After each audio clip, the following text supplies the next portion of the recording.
mais um vídeo aqui comigo, Fernando, e com Conema. Não esqueça de se inscrever aqui no canal Central HQs e também curtir as nossas redes sociais que estão descritas na descrição.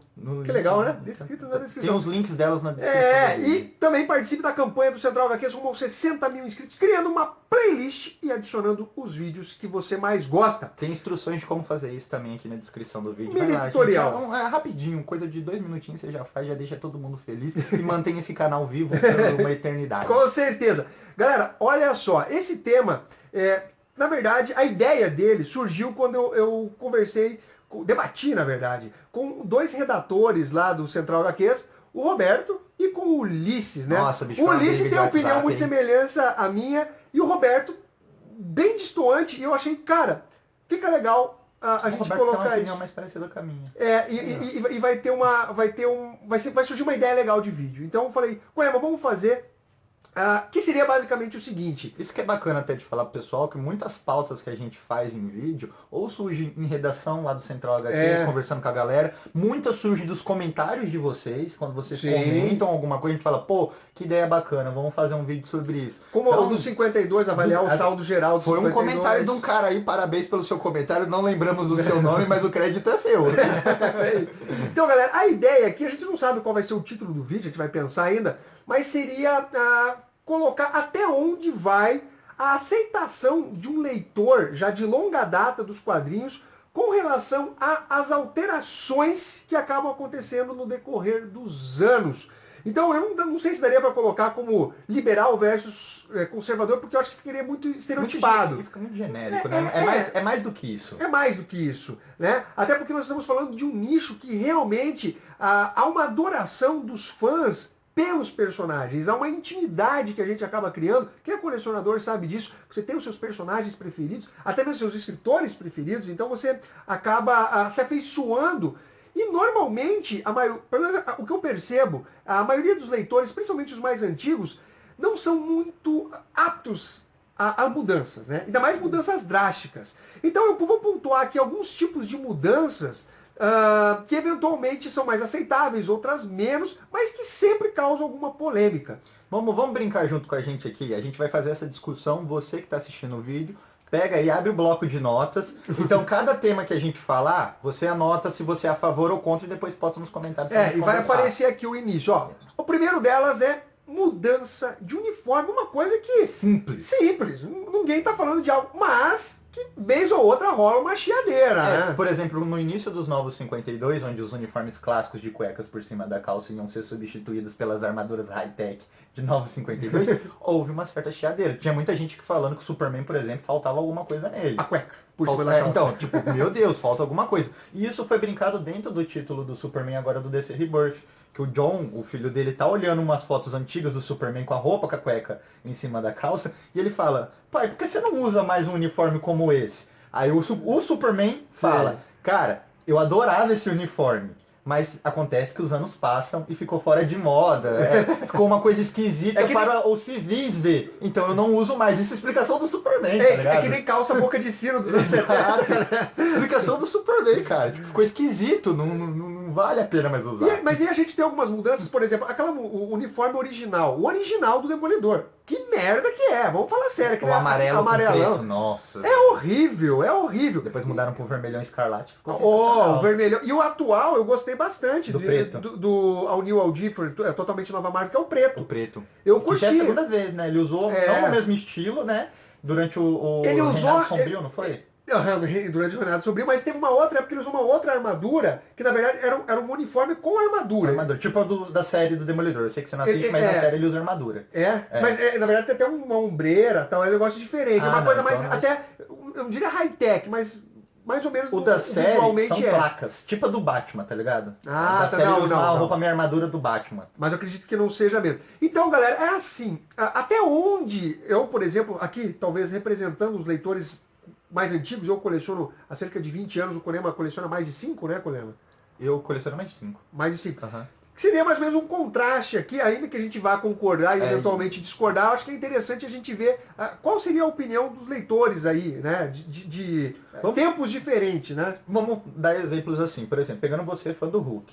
Você fica muito bravo quando a bermuda do Hulk muda? Não. Porque é uma coisa muito simples. Hulk já usou cueca, já usou calça, já usou roupa na fase do Professor Hulk. Já usou roupa no tiratema também, né? Sim, roupa, terno. O Peter David trouxe muito disso pro personagem, usava regata.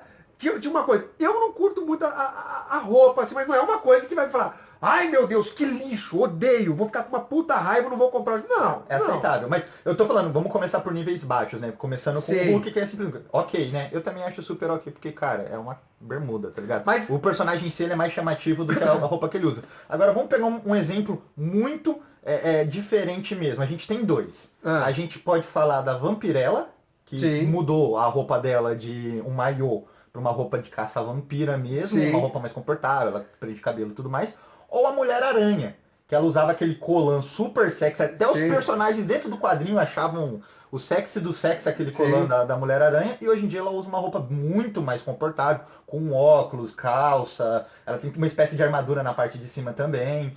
São duas mudanças muito drásticas. E o que você acha disso, do original pro material mais politicamente correto de roupa? Eu acho que depende. Se você, por exemplo, pegar a Mulher-Aranha, ainda que ela tenha um leve apelo sexual, não é o mote da personagem. Sim. A Vampirella é. As histórias dela, elas sempre são permeadas com erotismo.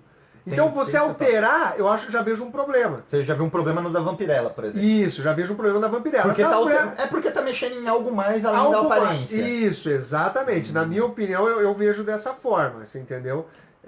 Vamos pular pro próximo? Vamos pular pro próximo. Então, a roupa, só dando uma conclusão, a roupa ele é relevante. Pra gente. Pra gente, pelo menos. Retcons. O que seria um retcon? Retcon não é reboot. Reboot seria você apagar e reiniciar algo.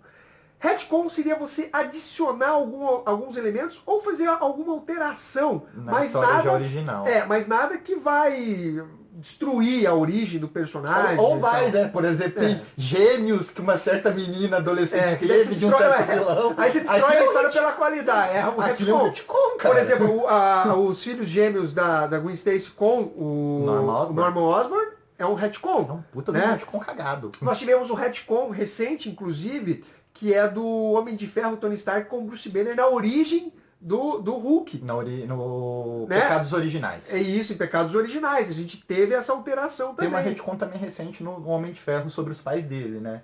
Então tem vários retcons.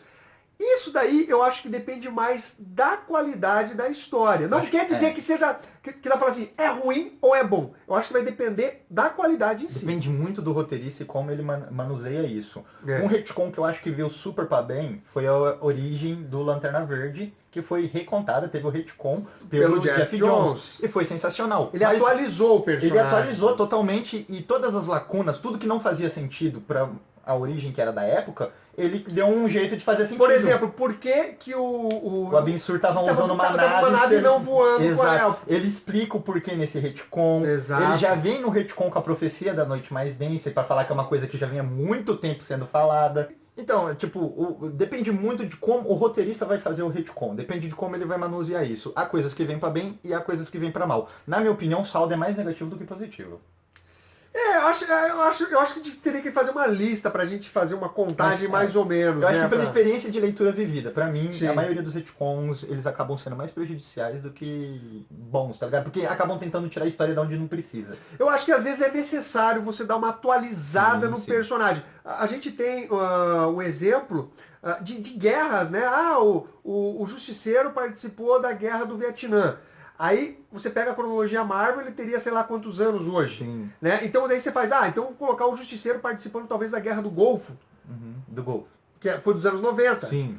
Então você faz uma atualização mantendo o personagem numa guerra, né? Então você mantém para não tornar o personagem um sexagenário aí, enfim, você tá entendendo. É maneiro, né? até novamente comparações atuais, você não assistiu, mas na série do Demolidor, o Justiceiro ele é da Guerra do Iraque.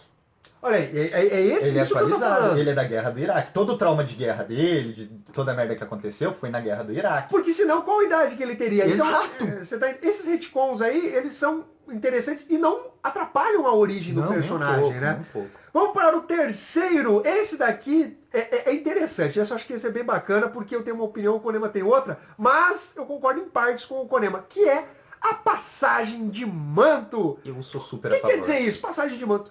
É aquele personagem que deixa de usar o uniforme e o próximo passa a utilizá-lo. Existem diversos exemplos, Exato. ainda que eventualmente os personagens clássicos acabem voltando. Nós tivemos, por exemplo, o Homem de Ferro, Tony Stark, depois o Rodney, ele ficou como Homem de Ferro, como né? Homem de Ferro, depois se tornou máquina de combate. Nós temos Barry Allen com o Wally A West. DC é campeã. A DC tem passagem de mantos a roda. Nós temos diversos personagens que tiveram essa transição. E eu, cara, eu sou muito apegado ao personagem. Original. Mas só que eu tenho a memória afetiva. Esse é um problema. Apesar de que na DC Comics, como a gente comentou, talvez essa memória afetiva seja explicada porque ela tem uma passagem de manto até anterior ao que eu acompanhei. Já Então, vou não dar é um a primeira exemplo. vez que isso aconteceu. Exato. Lanterna Verde. Eu comecei a conhecer o Lanterna realmente com o Kyle. Com o Kyle Rayner. Então, você fala, mas o original era o Hal Jordan. Mas antes do Hal Jordan tinha o Alan Scott. Que é o Alan Scott. Lá na Sociedade da Justiça da América. Você tá entendendo? Que é o Lanterna original. Que é o Lanterna original. Aí você vai para o Flash. Eu comecei a acompanhar o Flash com o Wally West. Então, quem que é o anterior? Barry Allen. Mas tem outro que é o Joel Ciclone. O Joel Ciclone. O Joel Ciclone. Ah, não, o Joel Ciclone não fala. É assim, esse nome Ricardinho. É Grace alguma coisa, não é? Fugiu o nome agora, mas enfim. James Grace, sei lá. Então, na DC tem realmente mais isso, mas eu me apego à memória afetiva um pouco. Tem esse lance da memória afetiva. Então, mas só que, ó, aí eu falo de novo, voltando pro Lanterna. Mas o Caio não é meu Lanterna preferido, é o Guy. Mas eu prefiro, já o meu favorito é o Caio. E eu prefiro o Caio ao Hal Jordan. Eu prefiro o Caio do que o Hal Mas Jordan. fala aí um pouquinho sobre a passagem de manto, Corema. Você que é mais favorável, eu sou contra. Olha só, quando eu comecei a ler quadrinhos, muitos amigos meus falaram assim, isso é temporário. Amigos meus que colecionavam e já tinham parado de colecionar, que já eram mais velhos do que eu, lá nos anos 90.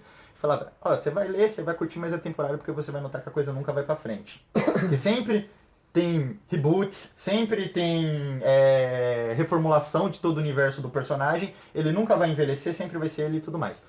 E eu comecei a ler, me maravilhei pelos quadrinhos e tudo mais, e eu tinha isso na minha cabeça. Eu queria ler isso minha vida inteira. Mas eu queria que a coisa evoluísse como a vida humana evolui. Então, Sim. cara, por exemplo, o Dick, quando o Batman pegou o Dick... Vamos ter um exemplo, né? Imagina, o Bruce Wayne quando pegou o Dick pra aprendiz tinha quantos anos? Uns 26, 27? O Bruce, sim. O Bruce. 26, 27. Hoje o Dick tem quanto? Tem uns 30? Tem uns 30. Hoje o Dick tem uns 30. O Batman tem 50. O Batman teoricamente devia ter 50. Se ele tem 50, ele é desenhado como se tivesse 30 também. Entendeu?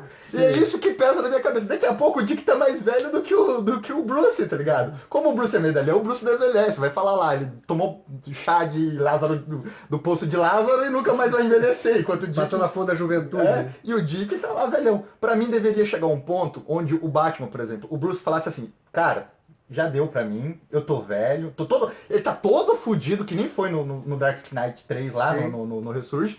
Dick, tá aqui o manto, você seja o novo Batman. Não aconteceu dessa forma. Quando o Dick assumiu o manto, pra mim, foi ótimas histórias que saiu dali. Por mais que foi curto o período, ótimas histórias. Quando o Barry assumiu o Wally assumiu o manto do Barry, também foram ótimas histórias. Pô, pra mim é a melhor fase. Eu tenho aqui encadernados todos do Jeff Jones. Vermelhão. Porém, foram fases curtas também, porque tem esse apelo que você falou do personagem original. Pra mim deveria ser... Não, mas o Wally não teve fase curta, não. O Wally, no pós-crise, quem mandou foi o Wally. Não, okay. Ele morreu em Crise das Infinitas Terras, o Barry se fudeu. Agora, deixa eu perguntar... O Caio também durou bastante tempo, né? Porque o Jordan se tornou vilão e tudo mais. E pra mim, a minha memória de Lanterna Verde mais favorável... depois, Parallax. Então, mas uma coisa que eu queria perguntar pra você é o seguinte: e personagens que, por exemplo, não precisariam de uma explicação como essa? Aí é super válido. Wolverine, Hulk, Thor, Superman. Pra mim, esses personagens podem perpetuar pela eternidade, porque no background do personagem tem uma explicação de porque ele pode viver pra sempre. Mas isso é uma coisa interessante que eu lembro que nas revistas da editora Abril Jovem, nos formatinhos, tinha a carta do leitor. E lá um cara perguntou, peraí, por que o personagem, a Marvel tá desde os anos 60 publicando, e o Frank Richards do Quarteto Fantástico, filho, né, da Sue e do Reed, moleque ainda. Porque ele é um moleque que já passaram, sei lá, 20 anos. Exato. Aí o pessoal veio e falou, não, peraí, você tá confundindo o tempo de publicação de uma série com a cronologia dentro do universo Marvel. E o John Byrne, ele se manifestou e falou, olha, na época que ele escreveu o quarteto, ele falou, se passaram 9 anos. Desde o surgimento do Quarteto Fantástico até quando ele estava escrevendo e desenhando os personagens. Por quê?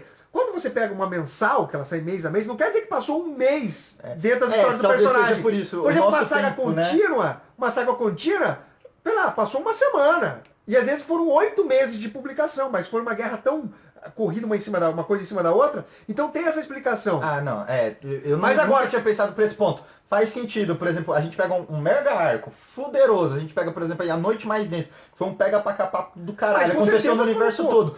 Se você for pegar dentro do universo DC, talvez a cronologia daquilo foi 2 dias. 2 dias aconteceu toda aquela merda, tá ligado? Só que o problema, só que por outro lado tem o lance se a criança cresceu, pô, se ela cresceu, os outros têm que envelhecer junto. Tem que envelhecer junto, tem que ter pra não ter uma incongruência. Isso é o que mais me incomoda. Tipo, o manto poderia ser passado muito bem, a gente já viu que funciona bem escrito. Funcionou com o Homem-Aranha, funcionou com o Capitão América, funcionou com o Lanterna Verde. Funcionou, cara. Tem que ser bem escrito e bem aplicado. Bom exemplo do Capitão América que você deu. Pra mim o Capitão é Steve Rogers. Ponto. Tá? Mas eu gostei do Buck como Capitão. E o Falcão, eu achei ok. É que o Falcão eu acho muito velho. É que você já não gosta do personagem, né? Ele é muito coitado. Ele fala com pombo. É tipo uma família fala com pombo. Então assim, é um personagem bem escrito que foi o Buck que talvez tenha substituído quase à altura o Steve Rogers. Sim. Mas eu tenho a memória afetiva, a nostalgia pelo Steve Rogers. O Steve ainda... Mas eu entenderia uma mudança aí. O Steve, ele pode, pra mim, perpetuar pela eternidade devido ao soro do super soldado, que é uma coisa até que eles brincaram no Guerra Civil 2 do Guerras Secretas. Sim. Que o Tony Stark já tá velhão, cabelo branco e tudo mais. E o Steve Rogers tá lá, todo pomposo ainda, no alto da juventude dele, porque o soro mantém ele jovem. Vamos falar agora dentro disso, dá pra falar da substituição dos personagens. Vamos, por exemplo, matar o... Vamos colocar o top. Substituição de personagens, eu coloquei agora, tá? Por exemplo, matar o Bruce Banner, que foi o que ocorreu em All New All Different. A gente já falou um pouco sobre isso, mas não custa só retomar para dar um ponto para vocês, para ficar mostrar um exemplo do que é o tópico. Ou colocaram o Amadeus Cho no lugar do Bruce Banner. Ou colocaram, por exemplo, a Riri Williams no lugar do Tony Stark. Que, ainda que seja uma passagem de manto, não é bem uma passagem de manto, é uma substituição. É uma substituição, exatamente. Não é uma passagem de manto. Não tem um legado sendo passado, não tem uma história sendo construída para esse legado sendo passado. Simplesmente aconteceu uma tragédia com o herói e... Que na verdade é descarado para substituir. E o outro assume, tipo, se sente no dever de assumir.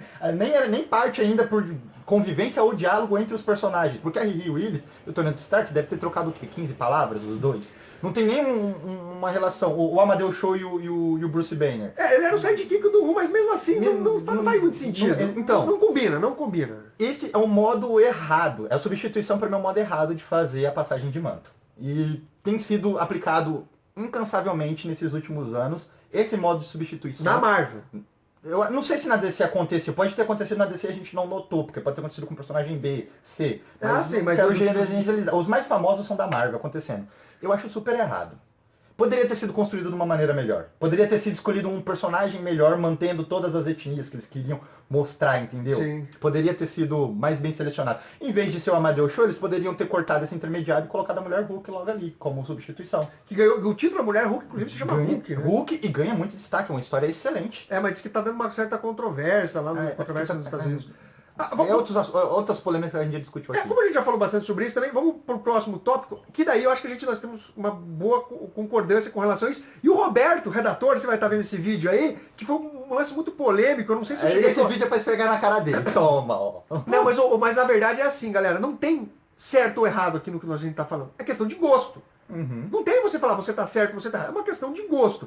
Esse último aqui eu quero falar sobre a alteração da concepção do personagem. Na origem. Na origem, no sentido intrínseco do personagem, dentro do personagem. Tá, dá um exemplo para eu poder entender. Vamos lá, Capitão América. O Capitão América, ele surgiu, você falou muito bem. Pegou, né? Já peguei no ar. Capitão América. Acho que já matei. Quem é o Capitão América? Ele era, quando surgiu na década de 40, ele era um super soldado que serviu inclusive como uma propaganda dos próprios Estados Unidos. Os filhos viam lá o Capitão América como um herói, viam os pais que estavam indo para a guerra como herói. Ele tinha essa ideia para passar. Ele era mais do que um personagem de quadrinho, ele era um ícone para as crianças representando os seus pais que estavam indo para a guerra. E representando o quê? Apenas a ideia, a liberdade, fraternidade, solidariedade, tal. Todo personagem ele tem um subtítulo, o Incrível Hulk. O Sentinela da Liberdade. O Invencivelmente Ferro. Antes do Capitão América se tornar que hoje o título do Capitão América é o primeiro Vingador, Capitão América.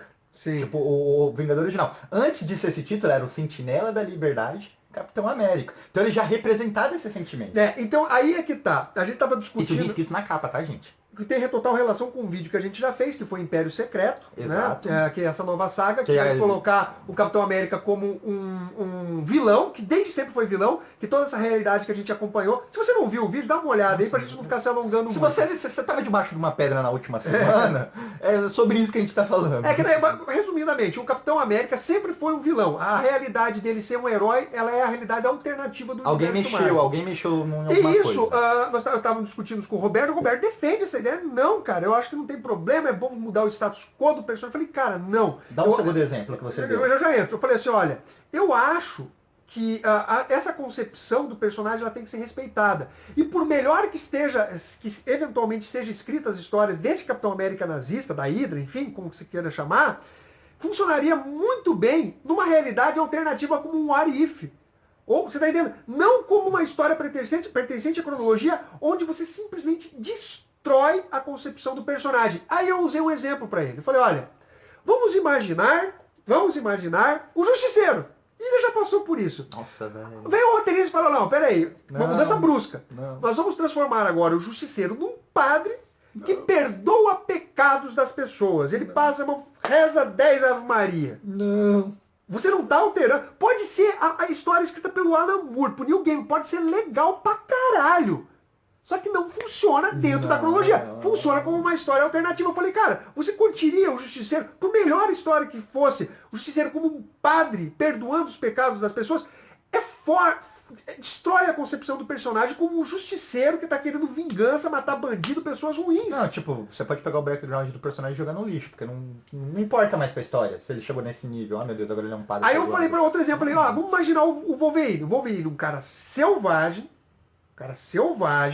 um cara comedor, o mão da porra. O mão da porra. O mão da porra, ele já traçou vários do universo Marvel ali. Aí a gente vai fazer o Wolverine gay, ou transgênero, manso. É uma candura, uma flor. Ele é uma flor. O Wolverine vai chegar, vai bater na porta. Por favor, posso entrar, seu vilão? Você está destruindo a concepção do personagem. Aí eu acho que realmente o leitor, principalmente o mais antigo, acredito que você também até concorde comigo, mas o Roberto, por exemplo, discorda. Mas eu concordo. Entendeu? 100%. Eu lembro que eu vi essa discussão, eu falei duas palavras, falei tipo, você tá maluco, e fechei e nunca mais voltei. Porque aí eu vejo da seguinte forma, quando você mexe na concepção do personagem, é o único tipo de alteração que eu sou totalmente contra. Mas a não ser que seja um personagem muito reba. Agora, um personagem do primeiro escalão, eu sou contra, cara. A gente até conversou sobre isso, tipo, existem maneiras mais corretas de fazerem isso, que seria um tópico daqui, que é os retcon e tudo mais. Que eu lembro que você citou nessa conversa, no dia da discussão, sobre a origem da Mulher Maravilha. Que no começo Sim. ela era barro. Daí nos 952 ela virou filha de Zeus. E pra mim, além dela virar filha de Zeus, foi contado que ela achava que ela era do barro, todo mundo achava que ela era do barro, porque não poderiam saber que ela é filha de Zeus, porque senão a esposa de Zeus, a corna, ia vir e ia tocar o terror. Então inventou-se o mito do barro. E por isso que se perpetuou por muito tempo. É um retcon. Mas exatamente, é um retcon sem alterar a concepção do personagem. Exatamente. Mudou a origem do personagem? Tecnicamente sim, mas não mudou toda a ideia do personagem, a concepção dele. Quem faz isso muito bem é o Alan Moore. Ele fez isso com o Monstro do Pântano, respeitando a origem do personagem. Ele fez isso com Miracle Man, respeitando as histórias e validando as histórias escritas pelos criadores dos personagens. Então, você consegue fazer uma alteração sem mudar a concepção do personagem, você tá entendendo? E eu acho que nesse ponto, eu não sei você, eu sou totalmente Eu contra. sou contra também, eu sou contra. O que fizeram com o Capitão América agora, pra mim, é tipo, é a maior atrocidade da face da Terra. Eu não sei o que passa dentro da cabeça da Marvel, dentro da cabeça da Disney, dentro da cabeça dos executores pra fazer um negócio desse. Mas, eu esqueci de novo o que eu ia falar. Não, então eu falo, eu li o Império Secreto número 0 e ficou legal. Eu não li. O cara, desenho eu não do achei Daniel ainda. Acunha estão sensacionais. Eu li e tá legal. Só que ela não. Cara, sério, não tem como ela funcionar, porque você tá acabando com o personagem dentro do universo Marvel. O que você vai fazer pra voltar atrás? Você fala, não, cara, o Steve Rogers sempre foi um vilão. Então, a confiança que o público tinha, aquele símbolo que ele tinha para os Estados Unidos e para os países democratas, vamos dizer assim, democráticos, desculpe, não democratas, você está destruindo a imagem do personagem. E um outro ponto que dá para levantar dentro. Eu fico imaginando, porque dentro do universo Marvel mesmo, dentro das histórias... Ele é super respeitado. Então, no momento que isso acontecer, cara, deveria acontecer, tipo, guerras no mundo inteiro, porque você tá mudando tudo que há de bom no mundo, representação. a representação de toda a bondade por uma mentira. Imagine o quanto isso vai quebrar dentro das pessoas, dentro dos civis, dentro das histórias. Aquela criança que foi salva dentro de um prédio pro Capitão América que veio do céu e salvou ele, pulou do prédio com escudo, deu cambalhota, saiu e falou, vai, estuda, filho. Aí descobre que o cara, na verdade, é um pau no cu. Imagina a criança dentro do universo. Isso deveria mudar completamente o status da editora, não que já não esteja mudado, né? Vamos aqui, um subtópico dentro desse, bem rapidinho, mudança de sexualidade do personagem. Que é uma mudança na concepção, de certa forma. Depende. Então, uma vez eu defendi um vídeo falando do Homem de Gelo, mas hoje eu volto atrás. Eu volto atrás nessa defesa. Eu acho que não tem que alterar. Você cria personagens novos e estabelece ele. Então, Alan Scott homossexual para mim é uma besteira, uma babaquice. A concepção do Homem de Gelo, o Bob Drake homossexual também não tem sentido para mim. Essas mudanças eu acho que não faz sentido. E não tem nada a ver. Você não vem com aquela coisa. Você é a favor da mudança ou você é homofóbico? Como não existisse uma terceira opção. É que o do Homem de Gelo aconteceu um pouco esquisito, porque eu ainda concordo com a minha opinião que eu dei naquela época. Porque eu sou, assim, pra mim, se for bem contado, tudo tá beleza. Não, eu sou contra. Mudei. O Homem de Gelo, pra mim, se fosse o Homem de Gelo adulto, em vez de ser o Homem de Gelo original, o Homem de Gelo adulto fala assim, pô, cara, eu Me descobri. Pra mim é super aceitável, pô, é verdade. Tem tanta gente que se descobre mais tarde. Exato, tem gente casada que se descobre, que de repente, meu Deus, eu sou gay, eu descobri depois de casado, quando eu comecei a namorar com o Fernando. Então, tem muita gente que se descobre depois, então eu acho aceitável. Mas aí depende de como que isso vai ser colocado dentro da história. Bom argumento. Pode ser que ele fale assim, aí vem um alienígena, te deu um beijo e a química do alienígena fez você mudar de sexualidade. Aí cagada inacreditável, tá ligado? E não me vem falando que isso pode acontecer sim, velho, é quadrinho. Galera, olha só. Coloque os comentários de vocês aí, até puxando cada tópico que a gente fez. O que vocês acham dessas mudanças? Se vocês concordam, se vocês são, não diria conservadores, mas mais resilientes, né, com relação a isso. Enfim, galera, deixa a opinião de vocês. Não esqueça de compartilhar esse vídeo, dar o seu like e também se inscrever aqui no canal Central da Terça. Até amanhã. Falou. Vamos!